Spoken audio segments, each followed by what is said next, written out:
Thank you for the opportunity given to me to express my views on behalf of the DMK party.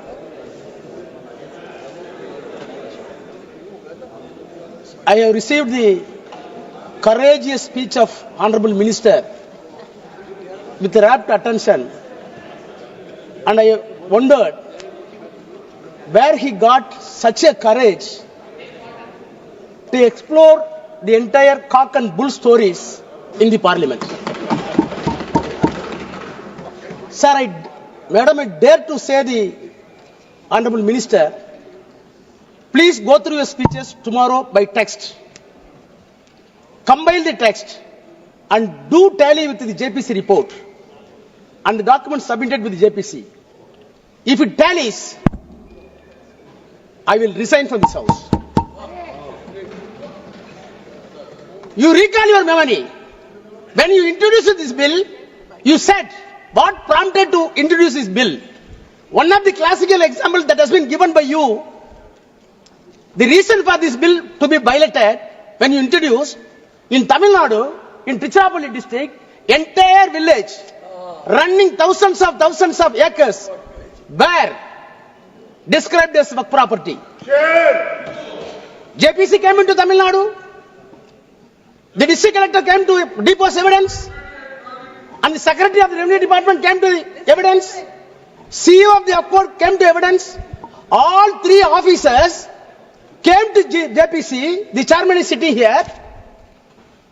Deposed the evidence.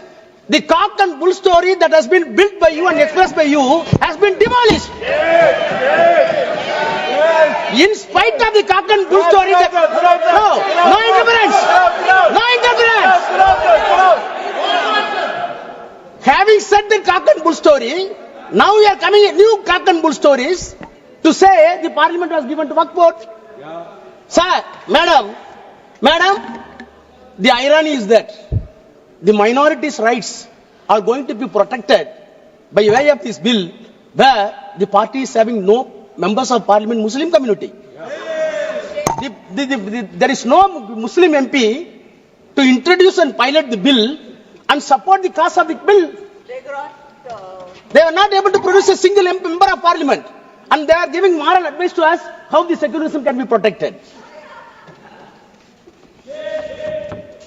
Madam Chairperson,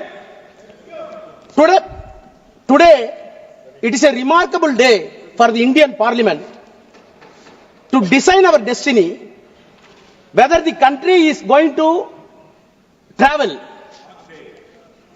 whether this secular country is going to travel in the path which was well beaten by the forefathers of the freedom fighters on the constitution, or a negative path as decided by the communal forces in the country. Sir, I want to start my speech by quoting the Tamil Nadu Assembly passed a resolution. The resolution was moved none other than the Chief Minister of Tamil Nadu, Mr. M.K. Stalin. The resolution unanimously passed.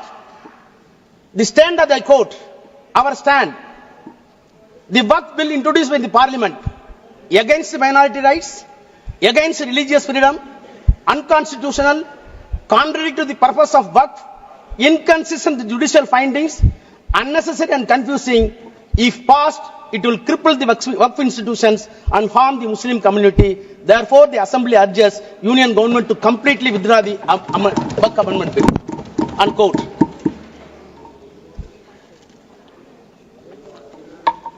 Madam Chairperson, is it not a paradoxical question that the political will, sovereign will of the entire country seems to be or deemed to be reflected in this house, whereas Tamil Nadu political will reflected in the state assembly is something not only inconsistent, completely diametrically opposite. This difference and diametrically opposite component is not going to be accepted by you, then there will be a question for integrity of this country. Please note it.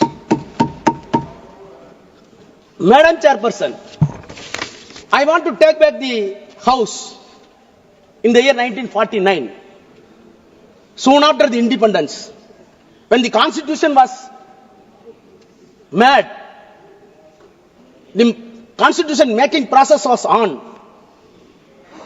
Of course, you will be happy that you wrote your own favorite leader, the Iron Man of this country, Sardar Vallabhbhai Patel, favorite leader of the government.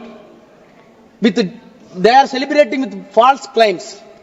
However, I want to put forth my views from the mouth of Sardar Vallabhbhai Patel, who was the chairman of the advisory committees for minorities in the Constitutional Assembly. He was the chairman. Who are all the members? President of India and President of the Assembly, Rajendra Prasad, Pandit Jawaharlal Nehru, later Prime Minister, Dr. Ambedkar and Dr. Munshi. Headed by Sardar Vallabhbhai Patel, the committee took a decision and a report was placed before the Constitutional Assembly. The Constitutional Assembly report was placed on 25th May 1949. He himself says, I quote, a committee of 5 persons was appointed by the advisory committee in which our revered president was also one of the members. Pandit Jawaharlal Nehru, myself, Mr. Munshi and Dr. Ambedkar were the members of the committee. The committee met and made its report in February. Unquote. Finally, he placed the report and moved in the Constituent Assembly. What was his prayer when he was moving? I quote again.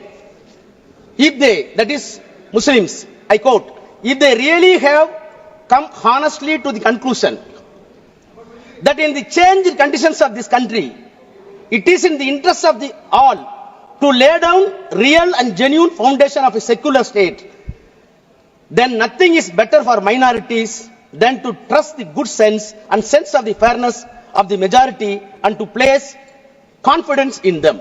First part, unquote. Second part is very important. Again I quote.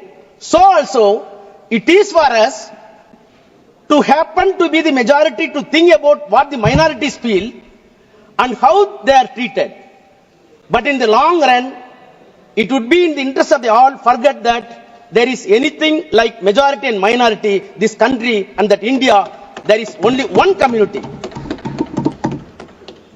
With these considerations, sir, I beg to move that report may be adopted. Unquote.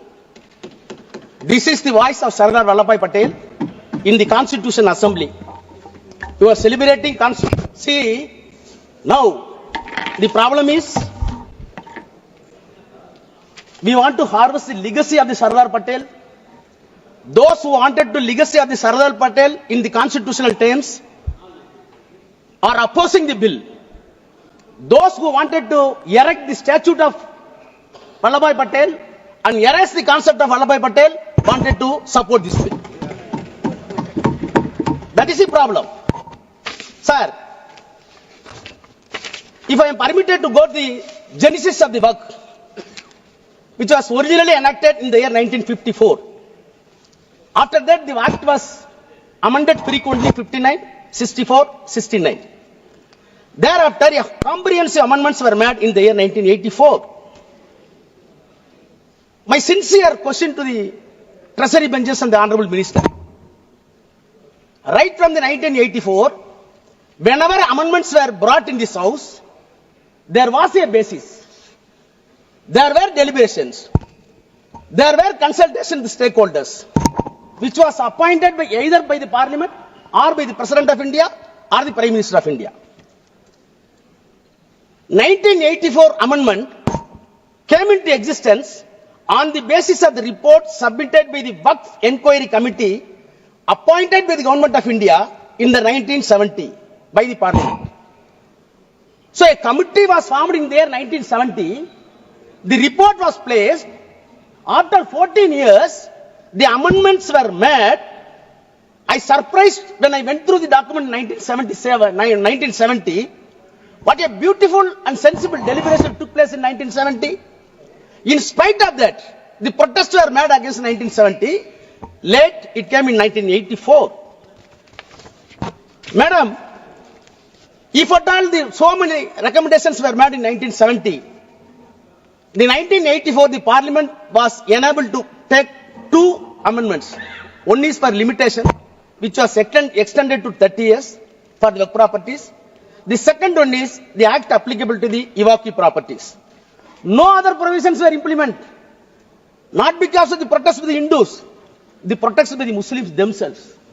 It was fairly accepted by the Nehru and government. After that, 1995 Act came into existence. I am an antibiotic, so that I have to take. See, what I wanted to impress upon the minister and the house, whenever the amendment came into existence, on the reasonable basis, on the institutional outcome, the amendments were done. Take 1995. 1995, how the act came into existence? Sorry.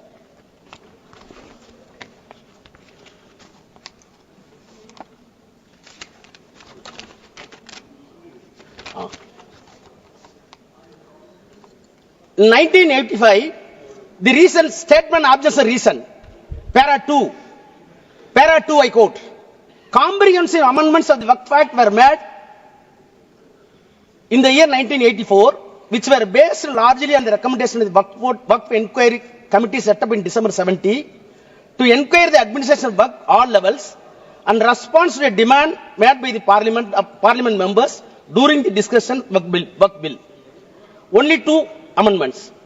Thereafter, the demand was made by the Muslim community to have a relook, and accordingly, it was placed in the Parliament, and 1995 Act came into existence. Now again I come to 2013. 2013, on what basis? Para 2 of the reasons and objectives. The Prime Minister's High-Level Committee for Preparation of Report on Social, Economic and Educational Status of Muslim Community, in its report submitted to the Prime Minister on 17 November 2006, which is known as Sachar Committee report. So what I wanted to say, whether it is 84, whether it is 95, whether it is 2013, there were bases, there were consultations, there were consensus arrived. Then the white paper was filed to the Parliament. Then they brought the amendments. Now tell me, please tell me, on what basis this bill is being brought to the House? On what basis? You can say so many stakeholders. How many stakeholders came to the JPC and substantiated our claim? Nothing. Sir, madam, all right. The way in which the bill is brought and piloted itself is something surreptitious measure. Surreptitious. Now, I am coming to the objects and reasons of the present bill. The present bill says they are admitting, para 2, based on the recommendations of the High-Level Committee, under the chairmanship of Justice Sachar, and the report of the Joint Parliamentary Committee on Waqf, the Central Waqf Council, and after having detailed consultation and other stakeholders, comprehensive amendments were made in the year 2013. Your admission, unquote. Then you start in the same paragraph, I quote, despite the amendments, please hear, despite the amendments, it has been observed that the Act still requires further improvement to effectively address issues related to the powers of the Waqf Board, registration and survey of the properties, removal of encroachment, including the definition of the Waqf. 5 components. You said, in addition to the 2013, even on the basis of the Sachar Committee report, you wanted to address 5 more components according to you, which are missing in the S12 bill, S12 Act. Let us pursue. Now I come to your 5 pillars. I can easily demonstrate that the definition of the Waqf, it is nothing but artfully confused for the non-existence of Waqf. Removal of the encroachment, it is nothing but empowering the government to grab the Waqf property. survey of the property, it is nothing but a mockery, because Government of India already filed an application, filed an affidavit before Supreme Court. More than 90% survey is already over. Now you are coming for survey. Registration of Waqf. It is not at all humanly possible according to your text. I will come to that. Powers of the state boards. It becomes recreation club. I will demonstrate. Sir, as a student of law, I got anguish when see the amendments. And I challenge the minister with the due humility. Please show one improvement on these 5 heads beyond the 2013 Act. Then I will ready to salute you. You can't. You can't. On the contrary, Madam Chairperson, I have been in the Parliament more than 22 years. I know the legislative business. Being a lawyer, I am well versed. But have you come across a bill is being brought to the Parliament cunningly and cleverly to remove the amendments which were brought in the 1995 and 2013 after due deliberation and approved by the same Parliament? If you really honest, you must repeal the 2013. You must repeal the 1995, because most of the amendments brought in 1995 in 2013 were completely removed by way of this amendment. What does it mean? What does it mean? I want to quote the quote of V.R. Krishna, a known jurist. I quote, Parliament is a great inquest of the nation, the great auditor and ombudsman of the executive, the final arbiter, policy monitor and destiny discerner of the people, unquote. I dare to charge the government that this Parliament is being used as a mere ventilating chamber and it has been undermined. It is nothing but an unpardonable onslaught on the constitution religion. One day you will be repent. Now, I will turn to the provisions of the bill. 5 components. Definition of the Waqf. My learned friend, including Kalyan Banerjee, everybody, even Akhilesh, my brother Akhilesh, said about the practicing Islam. Then nobody should be indulged in contrivance. Where you got all this language? I am a Hindu. I may be a believer. I may not be a believer. But when you are entrusting a property, you must measure my honesty, whether I am honest or not. If I am a fraud, following the Hinduism is useless and nonsense. You never bother about the honesty and transparency. You are always concerned about only religion. That is the problem. Sir, I have not come across such a provision in any other law in any other country. So what is meant by contrivance? How can you measure the contrivance? So Islamic practice and I am having. Please, madam, I can get the time from Congress also. They accepted it. They accepted it. I am coming only definition. Then we could not speak in the Parliament. See, the definition of the Waqf itself, the attempt that has been made by the government, according to you are saying that not intended in contrivance, your entire attempt, I want to say, it is nothing but a diabolical contrivance. Diabolical contrivance. Then you add new sentences. What are the sentences? Section 3, 3A. What is happening in this country? Have you come across the Transfer of Property Act? Section 3A says only the real and original owner can donate the property to the Waqf. What is this? Only owner can transfer. If a non-owner transferring the property is not alienated, it is invalid. It is invalid. I can spend my own money. If I am taking money from my brother, it is a stealthy. Why you are breaking such act? I am not able to understand. Then 3B.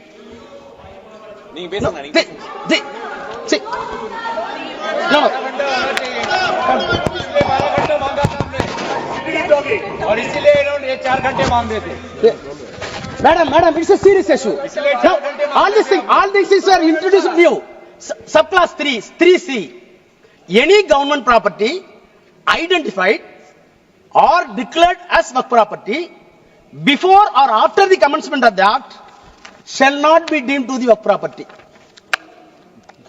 How many lawyers in the house I didn't know? How government property identified and declared as a Waqf property. Who identified? Government. Who declared? Government. Who investigated? Government. You will declare, you will identify, this property is my property and it will not be deemed as Waqf property.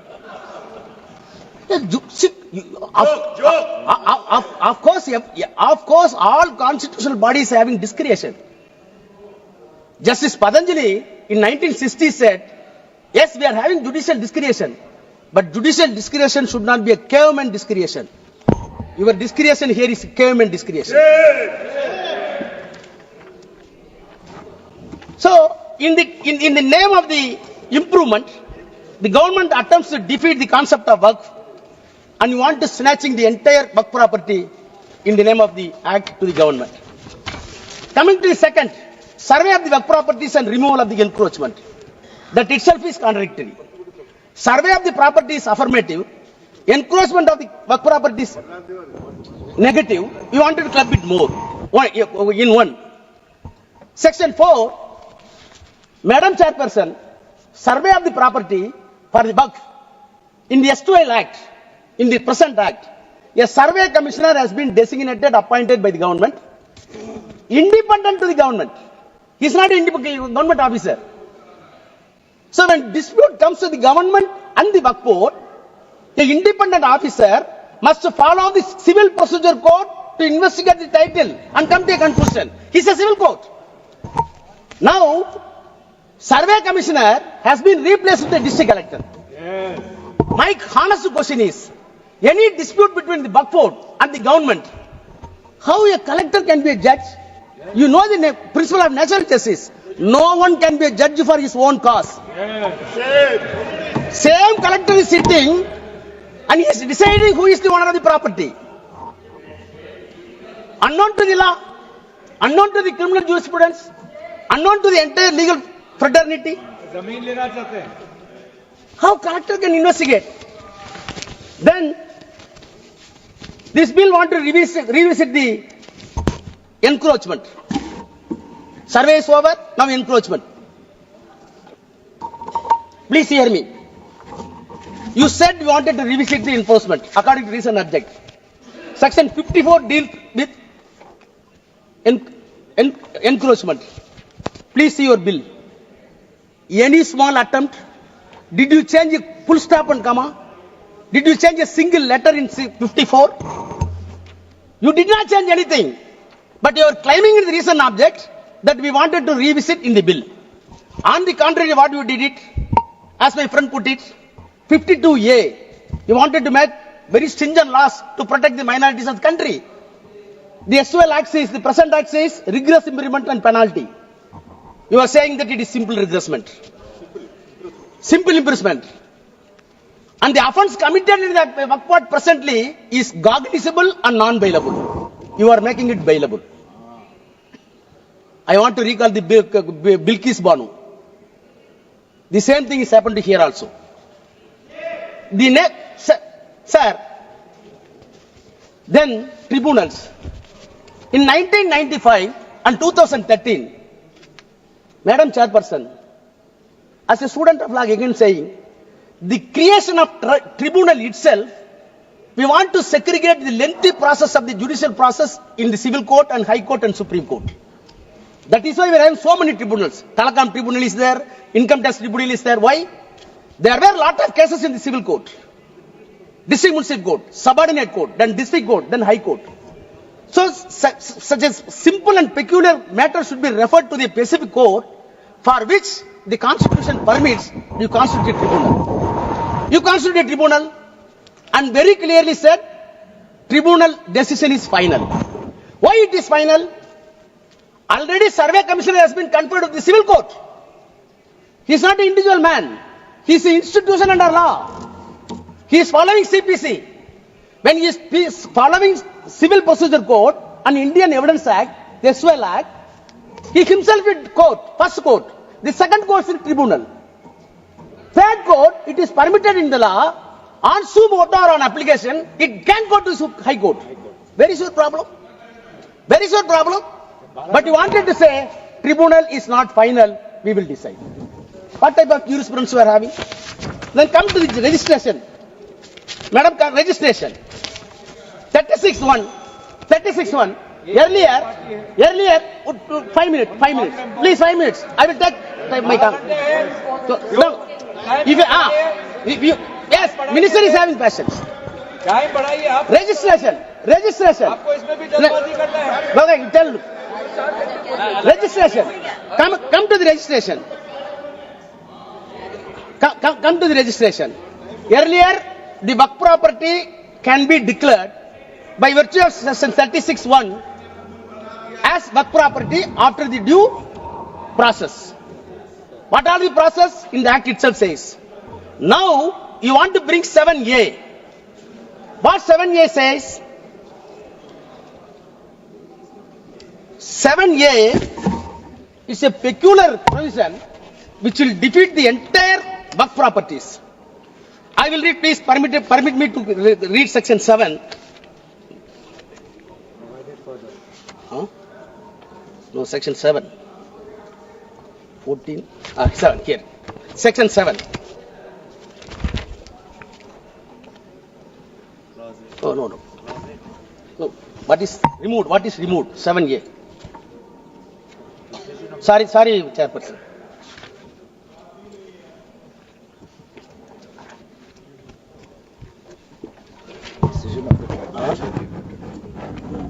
No. 7A, now, new provision. It shall not be registered, the property shall not be registered unless the dispute is decided by competent court. The power has been entrusted to the collector. Collector will hear the matter for registration. During the registration, any dispute is found, then the final decision will not be taken. It will be decided by the court. Which court? Up to Supreme Court. Thereafter, section 10, no suit, no appeal will lie upon that. What does it mean? You wanted to say this property is not Waqf property, go for the dispute, it will go to Supreme Court, it will take 30 years, till then this property will be deemed as government property. What does it mean? It will be deemed as a government property. What does it mean? Then come to the register. Register also completely impossible in way it was dropped. Madam Chairperson, the constitution of boards, all members have spoken about. I do not take much time. Why you are injecting non-Muslims? HRNC Act are there in each and every act. Hindu Religious Endowment Board Act are there in all states including Tamil Nadu. What happened in Tamil Nadu? In one temple, so many acres of lands were available under HRNC. Out of the income, HRNC board decided to run a arts college. Arts college. Recruitments were by professors. On merit, one Muslim came. Immediately, A.Rasa and Hindu Munnani gave a categorical statement. It is our property. Why you are accommodating a Muslim professor?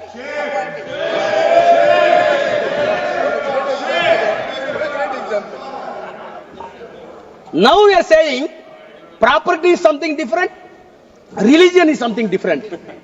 Baba, don't teach lessons. My prayer is, our prayer is, religion is something different, politics is something different. Don't mix it. Don't mix it. That is our prayer. If you want to save this country with integration under this secular fabric, please segregate the politics and the religion. Now I come to, no, I am concluding. Section 40, very important. Section 40, madam, any property of the Waqf property converted into trust or converted into Societies Act, none other than else, by the statutory bodies of the concerned state, is a Waqf property.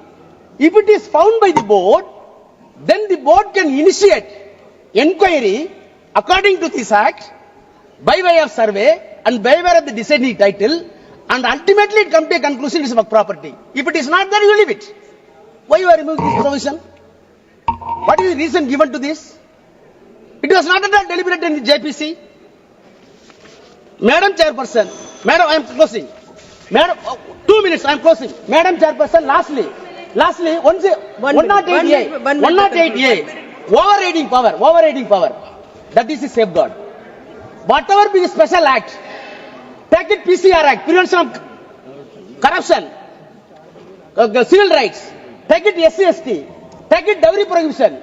Whatever be the special legislation meant, either by the Assembly or by the Parliament, such a overriding power must be there to protect the interests of the particular community. Yes, yes. You are removing that. At last, soon after the independence, 1 minute, I am closing it. Soon after the independence, the Prime Minister of India, soon after the independence, please, Mani sir. one sentence I read to close. Soon after the independence, Prime Minister of India used to write all the chief ministers of India, all the states. I am quoting the official record. Letter to the chief ministers by the Prime Minister. I quote, I have a great deal of evidence to show an organization which is in the nature of a private army and which is definitely proceeding the strictest Nazi lines, even following the technique of organization. The Nazi party brought Germany to ruin, and I have little doubt if these tendencies are allowed to spread and increase in India, they would do enormous injuries to India. No doubt, India would survive, but she would be grievously wounded and would take long time to recover. Unquote. Who said it? Pandit Jawaharlal Nehru. What is the organization? RSS. I want this government. Don't go along with RSS. Come to conclusion. Excellent, brother. Excellent.